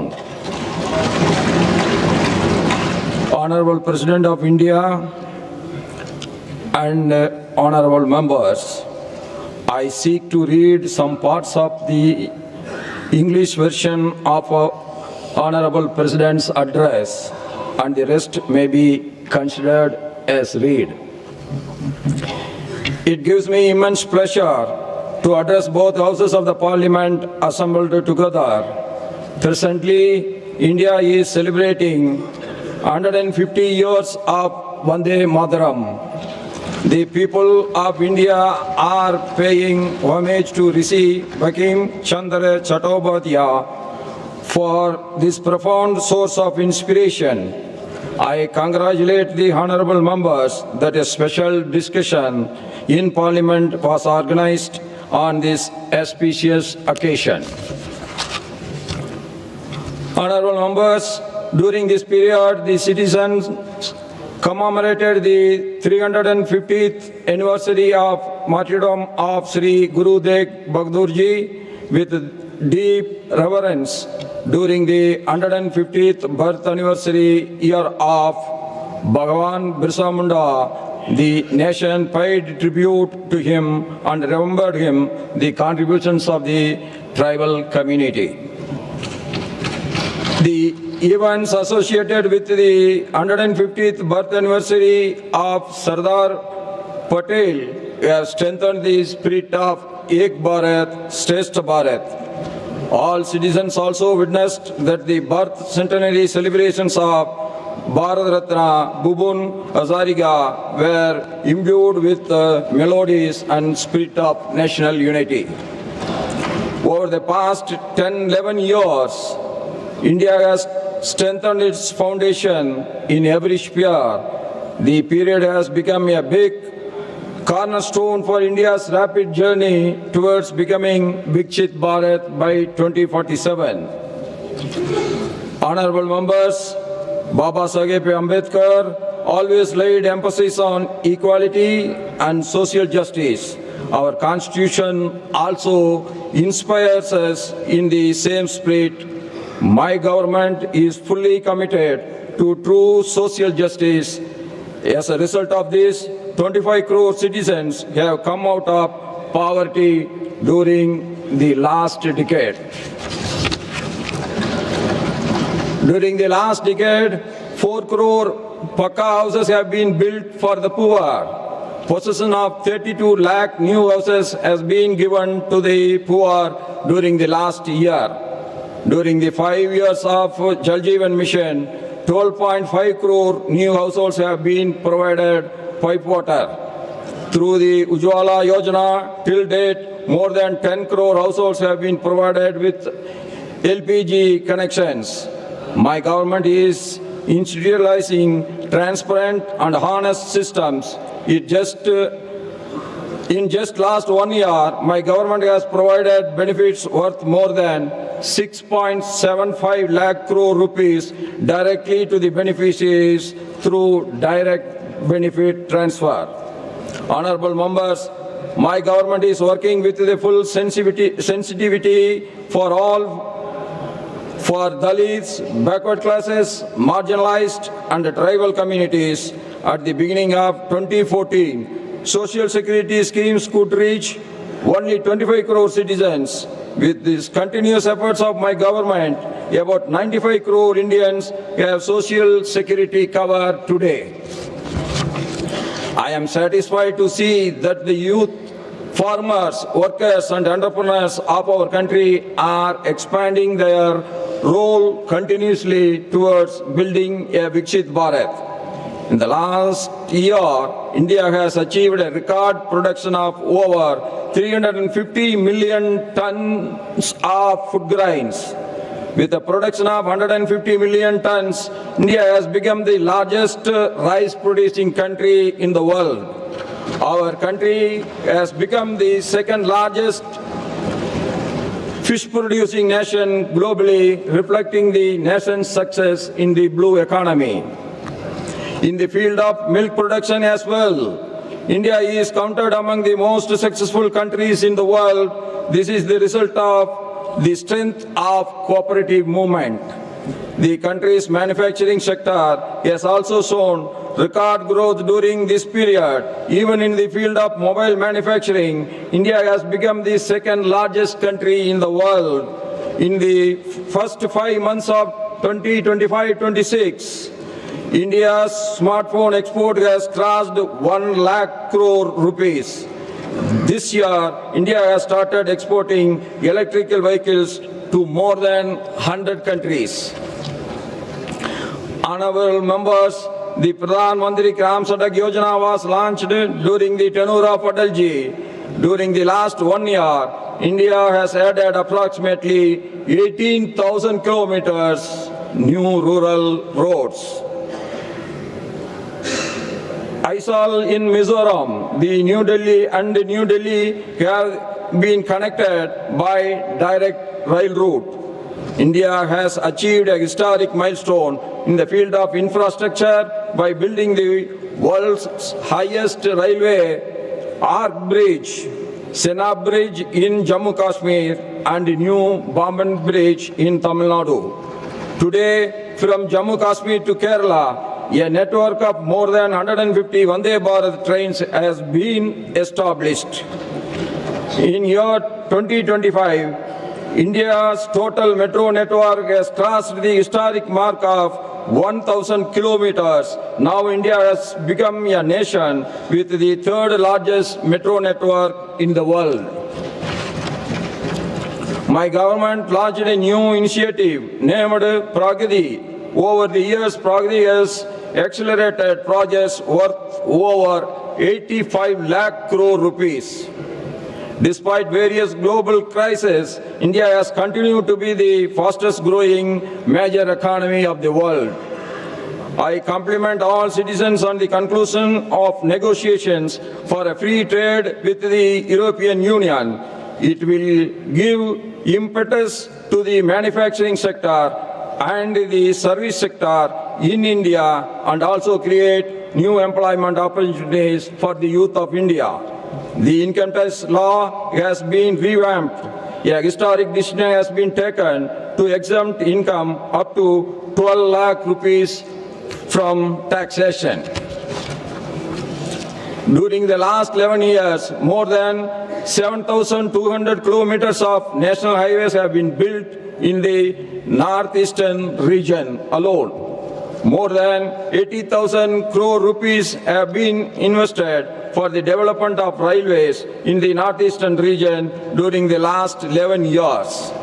The capital of Arunachal Pradesh, Tripura and Mizoram have been connected through broad gauge railway lines. The establishment of medical college in Sikkim, Siche, and a hospital for women and children in Agartala will greatly enhance healthcare facilities. Honorable members, those who are deprived are the priority for my government. The PM Janman scheme is working on this very priority. Under this scheme, over 20,000 villages of the most deprived communities of tribals are being developed. Over the past 11 years, lakhs of students of scheduled caste communities have been granted post-matric scholarships with an expenditure of more than 42,000 crore rupees.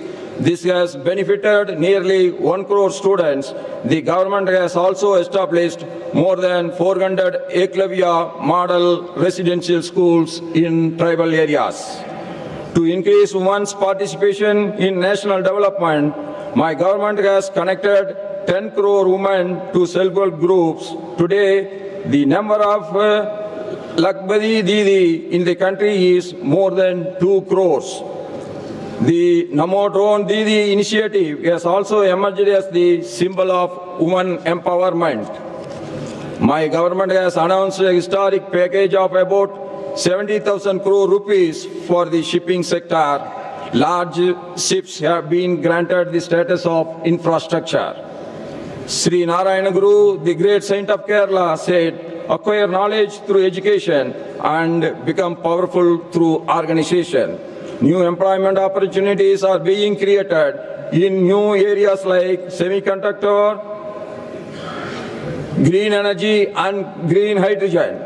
My government has invested more than 50 lakh crore rupees in the development of modern infrastructure. Under the Mudra Yojana, a fund of over 38 lakh crore rupees have been provided to the small entrepreneurs. Honorable members, with the efforts of my government, more than 1 crore youth have also been employed in IT services, electronics manufacturing, and global capability centers. To further accelerate the creative economy, my government has also launched a new platform called Waves. My government has formulated the Khelo India policy and made sports-related institutions transparent. India has been entrusted with the responsibility of hosting the Commonwealth Games 2030.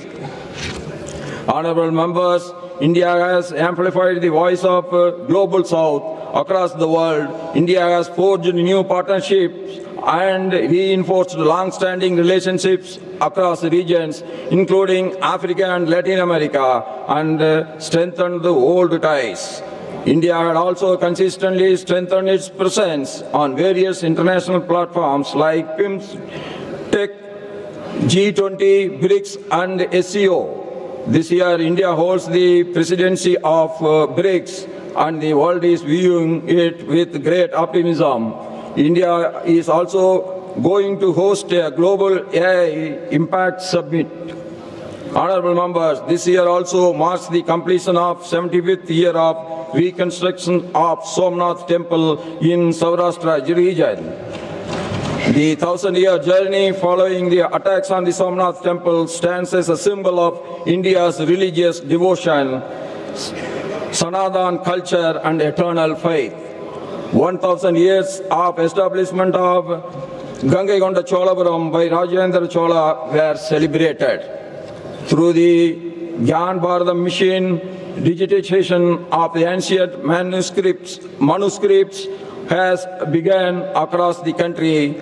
I am happy to announce that my government has enhanced the pride of tribal community by translating the constitution in Sandali language. Honorable members, last year UNESCO has included our Diwali festival in its list of intangible cultural heritage of humanity. Amid differing opinions and diverse viewpoints, there is one universal truth that nothing is bigger than the nation. Revered Mahatma Gandhi ji, Nehru ji, Baba Saheb Sardar Patel ji, Jayaprakash Narayan ji, Logia ji, Pandit Dinadayal Upadhyaya ji, and Atal ji have all shared the belief that the difference of opinion on issues are natural in democracy, but there are certain subjects which are beyond all differences. The resolve of Viksit Bharat, the security of India, Atmanirbhar Bharat, the campaigning of Swadeshi, efforts towards national unity, Swachhata, and in all such matters related to the nation, this House must stand united. This too is the spirit of our Constitution. Therefore, today I appeal to all of you, let every member of Parliament take a unified stand on issues of national interest, participate in the discussion as a part of national progress, and infuse new energy into India's journey forward. I am confident that the Parliament, the government, and the citizens, all three together, will fulfill the resolve of Viksit Bharat. The citizens of India will move forward by placing national interest above all and by upholding constitutional values. All citizens will discharge their duties in the interest of the nation and for the welfare of the nation. With this confidence, I extended my best wishes to this House for a successful and meaningful session ahead. Thank you. Jai Hind, Jai Bharat. Needhi Valuva, Sengolin Kotram, Valga, Nandri, Namaskar.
बनेंगे।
जाहिर सी बात है, संसद के दोनों सदनों की संयुक्त बैठक को संबोधित करने के उपरांत राष्ट्रपति भवन के लिए प्रस्थान करती हुई राष्ट्रपति द्रौपदी मुर्मू जी और उनके अंगरक्षकों का जो काफिला है संसद भवन से राष्ट्रपति भवन की ओर अग्रसर एक परंपरागत तरीका है और ये माना इसी के साथ राष्ट्रपति के अभिभाषण के साथ संसद के बजट सत्र की शुरुआत होती है।